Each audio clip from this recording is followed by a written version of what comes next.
This is A View from the Bunker. Now, here's Derek Gilbert. Welcome to A View from the Bunker. I'm Derek Gilbert. This is a special program that was unplanned. It just came together rather spur of the moment as we awoke this morning, October 7th, 2023. If you're watching this in the archives, to find Israel under rocket assault as of this recording. According to I-24 News in Israel, 2,000 rockets launched from the Gaza Strip. It may be more than that. We've seen some reports counting as many as 5,000. 250 confirmed dead at this point.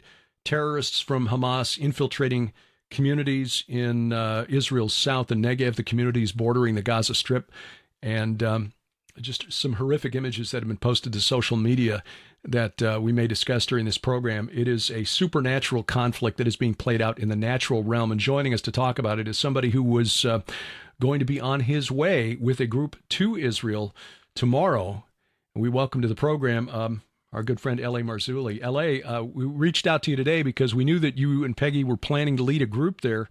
Weren't sure if you were already there or not, so we sent you a text earlier this morning and found that this really impacted your travel plans on short notice. Yeah, completely. Bob Ulrich called us up around 6 in the morning and said, "Have you seen the news?" I said, "No, I'm not up yet." And Bob said that, Israel has been attacked by Hamas. And wow. So I got up immediately and got the coffee going and checked things. And we were wondering, what do we do? Because we were supposed to fly out here around 2:30 today from Oklahoma City. We're at the Prophecy Watchers Conference. We were supposed to fly out to Atlanta and then from Atlanta to Israel on Sunday. So we were going to kind of bivouac, have a nice dinner, kind of recoup from the conference and then fly over. And as I was watching the news, I wrote, Lior, remember this is a high holiday for them. So Sure. They're not responding because it's Shabbat. They're not responding at all. And we were kind of left hanging for basically 5-6 hours before we finally got a letter from Leora confirming what I thought. Because I wrote her and I said, if Netanyahu had not declared war, it would be a different story, but he has declared war.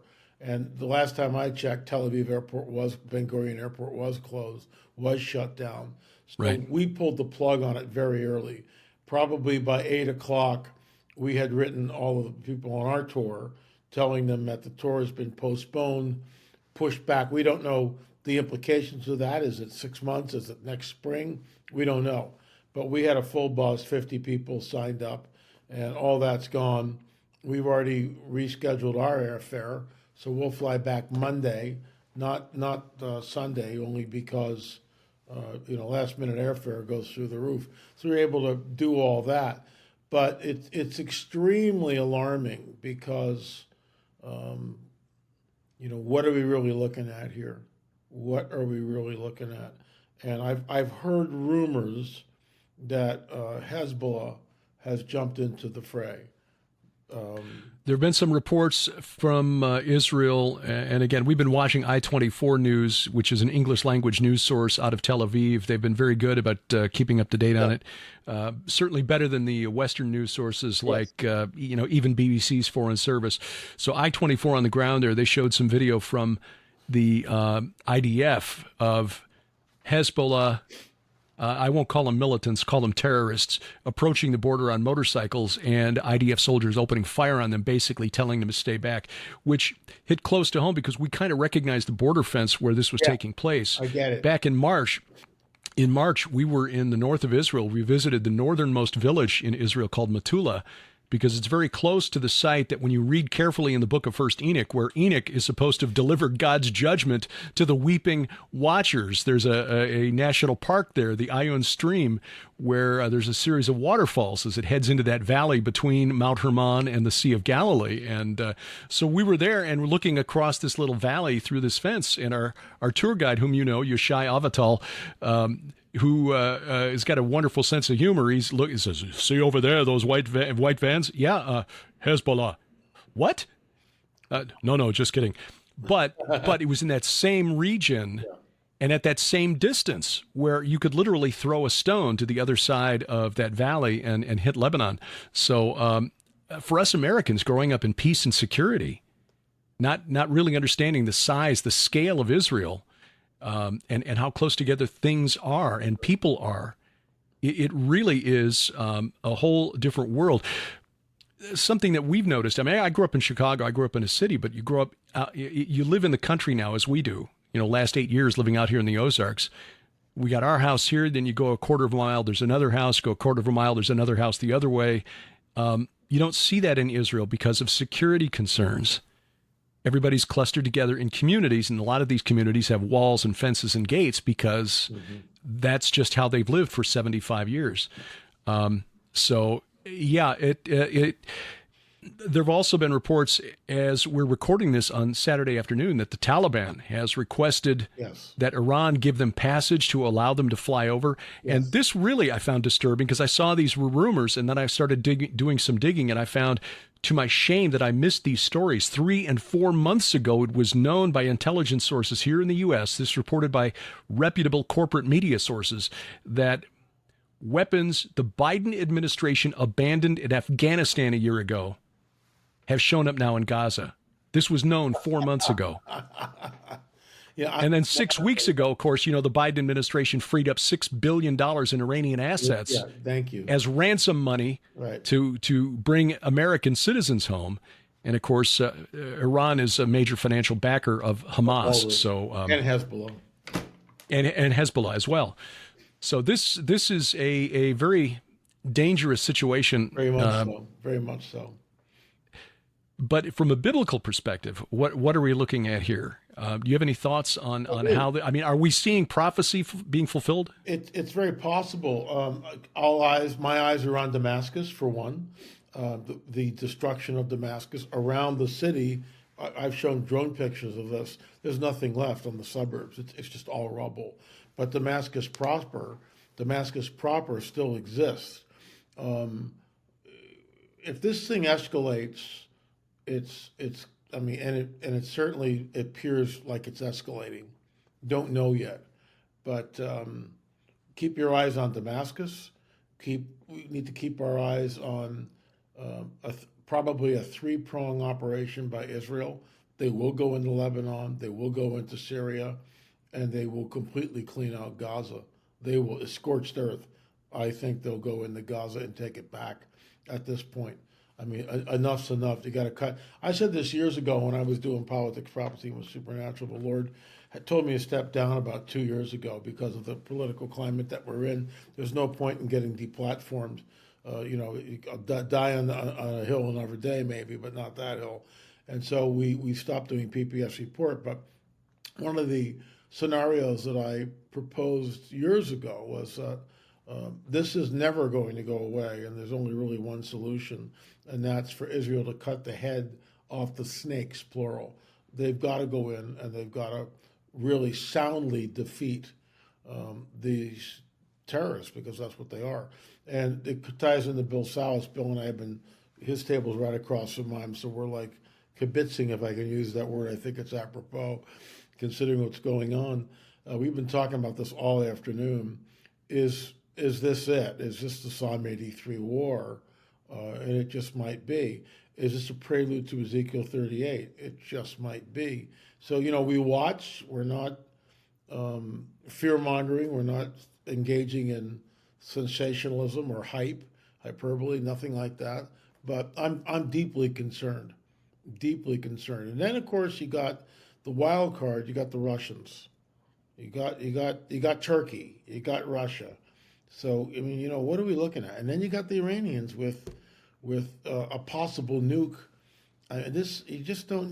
We hope that cool heads will prevail, but already the death count in Israel is in the hundreds and climbing. And the deal. I remember sitting down when my late business partner Richard Shaw and I were doing the Watcher series, and we interviewed Dan Gordon. This is years ago, so it's like 2015. So it's years ago. And Dan came on the record saying, even with Iron Dome, Hezbollah's got thousands and thousands, basically upwards of 200,000 rockets. Many of them have been retrofitted. So you get, Iron Dome can't get them all. So now what are we looking at? And, it's evening over there, so that's when they'll strike at 3 in the morning, 2 in the morning, something like that. Yeah, it is. For people not familiar with Psalm 83, this was a book that Bill Salas put out several years ago, and he was the first one to really spot this as a possible prophetic future event. And I'll read it here for people who are not familiar with it. Behold, your enemies make an uproar. I'll start with verse 1. O God, do not keep silence. Do not hold your peace or be still, O God. For behold, your enemies make an uproar. Those who hate you have raised their heads. They lay crafty plans against your people. They consult together against your treasured ones. They say, come, let us wipe them out as a nation. Let the name of Israel be remembered no more. For they conspire with one accord. Against you they make a covenant. The tents of Edom and the Ishmaelites, that would be Saudi Arabia in Bill's analysis, Moab and the Hagrites would be the Egyptians, Gibal, which is a city in Phoenicia, so you're looking at Hezbollah there possibly, and Ammon, again, Jordan, like Moab and Edom, and Amalek, the Bedouins of the Negev, Philistia with the inhabitants of Tyre, Philistia, the Gaza Strip, of course. Ashur also has joined them, possibly northern Syria, northern Iraq. Those are the regions occupied by Ashur. But Ashur, as I pointed out in my book, The Second Coming of Saturn, also refers to the chief deity of the Assyrians, also known as El of the Canaanites. The Hebrews call him Molech. So you're possibly dealing with an entity here as opposed to a principality. A principality, right. They are the strong arm of the children of Lot, and the children of Lot, Ammon and Moab, both were worshipers of a deity very much like Ashur, who, if I'm correct, this is the entity that the ancient Hebrews called Shemiyaza. So is this the beginning of a Psalm 83 war? It could be. I argued or suggested in my book, the Bad Moon Rising, that that could be the precursor to a scenario that leads to Israel welcoming a deliverer who turns out not to be who they think. So I pray that that's not the case, or we're not that far into the prophetic timeline here, but we really won't know for sure until we're looking at this in the rearview mirror. Yeah, and another complication, a pile-on. You've got the Russian-Ukraine conflict, which is not going well for the Ukrainians, and it's basically a media blackout here. I mean, we're not told doodly squat, but we just keep sending billions and billions of dollars to this war machine for what reason? And recently, Russia was threatening the use of tactical nukes, or just nukes in general. And Europe has basically responded doing the same thing. A lot of saber rattling going on over there. What's interesting to me is the animus has never gone away. It's been hidden under the veil of détente, or let's all try to get along, for lack of a better word. But détente is a great word. And underneath that facade, to use one of Michael Heiser's favorite words, Dr. Heiser's favorite words, underneath that facade lies this deep, deep animus, this hatred, which goes back thousands and thousands of years. So Turkey looks at all this, and it remembers the Ottoman Empire. It remembers before World War I its greatness. All this land was under the Turkish, the Ottoman Empire, all of it. And the Hashemite kings came in and ruled some of it for a while. Now there's only one Hashemite kingdom, that's Jordan. So Iraq and Syria were under the Hashemites at one point. All of it's been carved up after World War I, and here we are at the present-day Middle East. So it makes one wonder, what are they thinking? What are the Turks thinking? What are the Russians thinking? What, if any, is our intel doing about any of this? And the fact that, Hezbollah has got tens of thousands of rockets.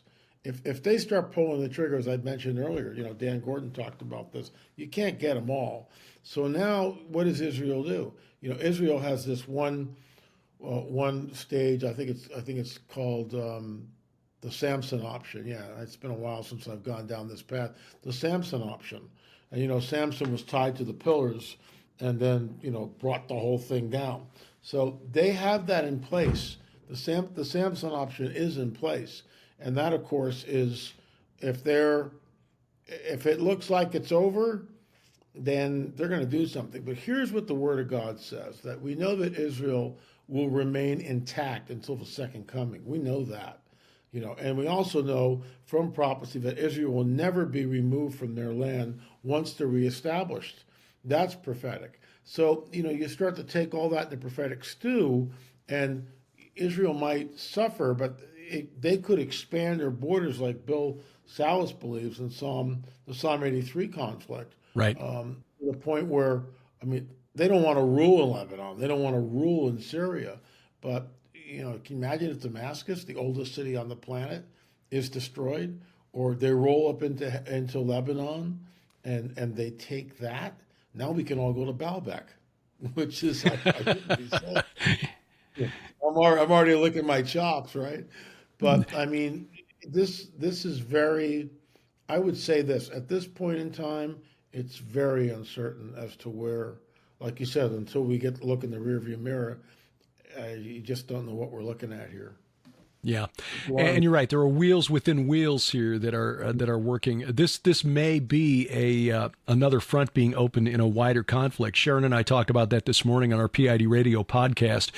That you mentioned Russia and the Ukraine conflict last week. An Armenian enclave inside Azerbaijan. Now, these are nations that are south of Georgia, so the southern Caucasus, basically Russia's southern flank. And they've been fighting over this enclave, which was mostly ethnically Armenian until last week, when about 80% of them went back to Armenia finally, because the leader of this self-declared Armenian Republic in the middle of Azerbaijan said, "Okay, we're going to dissolve the republic. It will cease to exist as of January 1st." And that's because Russia, who is an Armenian ally, essentially said, "You will solve this now." Now, I don't know that for a fact, but I'm guessing behind the scenes, because Russia had moderated or mediated the conflict between them when it broke out into open war back in 2020. But again, they've been fighting over this piece of ground since the Ottoman Empire broke up. And Armenia and Azerbaijan declared independence. You had these ethnic Armenians in the middle of Azeri territory, and they've been fighting for independence in that spot for a century. Finally, Russia just said, "We're not having this distraction right now. Solve it."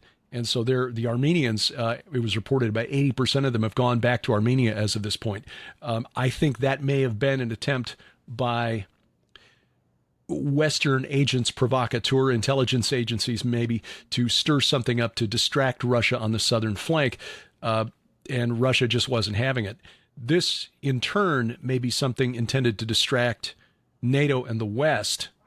And in fact, what's been going on in Africa with the coup in Niger, just the latest in a string of coups across northern Africa from Mali to Sudan over the past 2 years.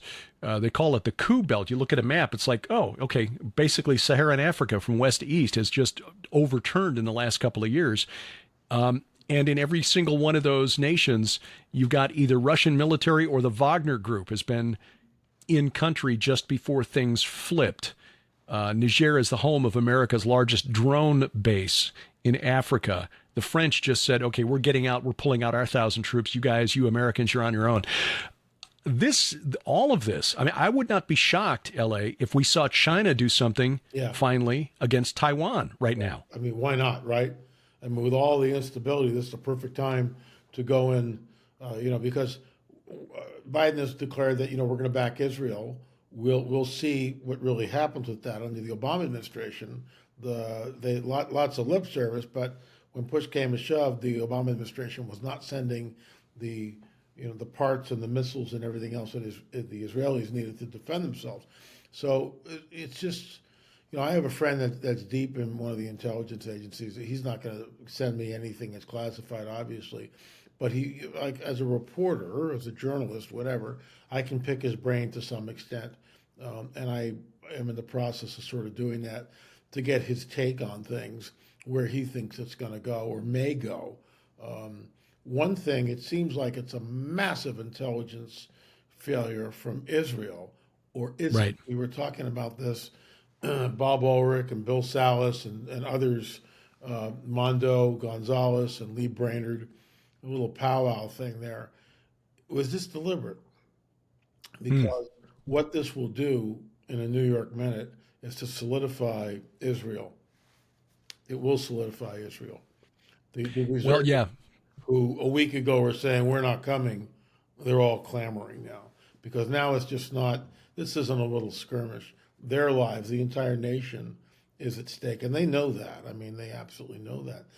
Yeah. I just want to say that our tour was canceled, as I said earlier.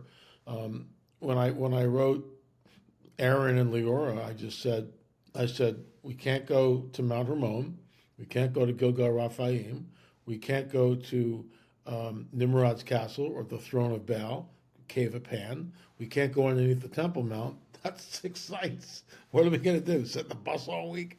And, a little tour bus like that with 50 Americans in it, what a trophy. So it's just, unfortunately, I turned 73 here in December. So those days of, let's do one for the Gipper. I mean, just not going to get the whole, not anymore, folks. Nope. Yeah. Well, I know we were there back in 2018 when Israel marked its 70th anniversary of independence, and we hadn't planned it, but it was just wonderful, the Lord's timing. Yeah. We were there on that day because that was the day the American embassy moved to Jerusalem. Yeah. And of course, you might remember Gaza kind of blew up as Hamas declared days of rage against that. But that was nothing. That was nothing compared to what we're seeing here. Well, this is very calculated. Right. It makes me wonder whether the Iranians picked up the phone, and because Hamas is Iranian's proxy in the region, along with Hezbollah, do it now. Do it now. So yeah, that would seem to be the case. And again, the Biden administration is, I think, recognizing how bad it looks that just 2 months ago, less than 2 months ago, it gave that $6 billion back to Qatar, because there are already official statements out from the State Department and the Department of the Treasury saying, oh no, that money is in a protected account in Doha, Qatar. It hasn't been touched and it can only be used for humanitarian aid. Right. Okay. So when the money is released, when those hostages are released, the money will go to humanitarian aid, and the money that they budgeted to spend for food, they can then, are you telling me they didn't already spend that money for all of these rockets that Hamas has sent? Come on. No, nobody's buying that. I think if there's one saving grace here, it's that we've got a presidential election coming up. Democrats, the squad, I'm watching on X, formerly Twitter, members of the squad like Ayanna Pressley and Ilhan Omar condemning the attacks because they recognize that, if we lose the support of AIPAC, we're going to lose the House and the White House in 2024. And so now they're suddenly saying things to try to backtrack from previous statements. And again, the White House trying to distance itself from the $6 billion in ransom that it gave up to Iran less than 2 months ago. And of course, they're hoping that nobody saw those stories, as I missed 4 months ago, when it was reported by outlets like Newsweek that Israeli intelligence sources are saying, yes, we're seeing U.S. weapons in the Weapons Strip. In the Gaza Strip. I mean, what do you do with that? I mean, right? How does that happen? Well, yeah, you leave $8 billion in weapons behind in the hands of the Taliban is what you do. Unbelievable. It's just unbelievable.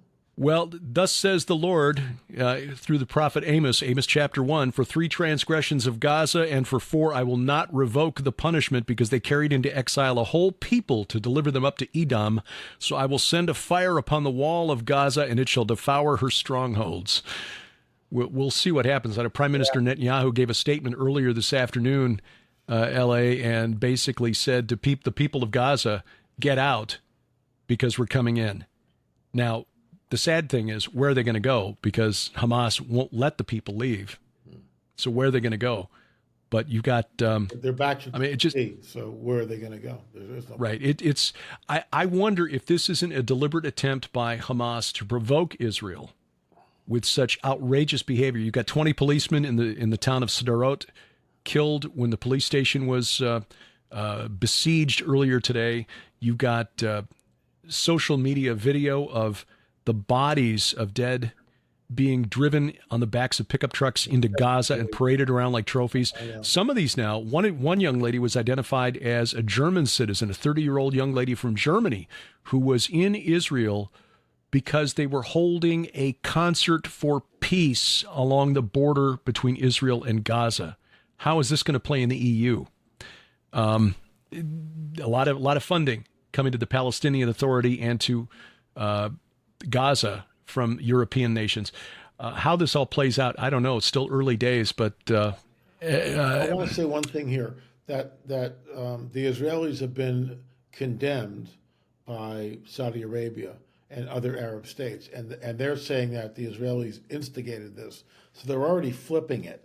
They're already flipping the attack. Sure. And this was a high holy day. I mean, this is like, right. This is it, man. This is the whole deal. This Shabbat is different from any other Shabbat during the whole year. So, this is why I couldn't get a hold of Aaron Lipton Right. until it was over, till sundown. And Right. then, we'll let you know what's going on. But I had already bowed out of a tour hours earlier because we can't go anywhere. There is no tour. That's something else to remember. I think 2 points here. First of all, this is not unusual. Sharon and I were looking for something like this past week, and I talked about it earlier this week on Skywatch TV, that this was the 50th anniversary of the Yom Kippur War. But I was looking at the Julian calendar, and the date on the Julian calendar in 1973. This is the high holy day today. This is the 50th anniversary on the Jewish calendar of the 1973 war, when Sadat sent his soldiers across the Suez Canal, when the Syrians came through the Golan.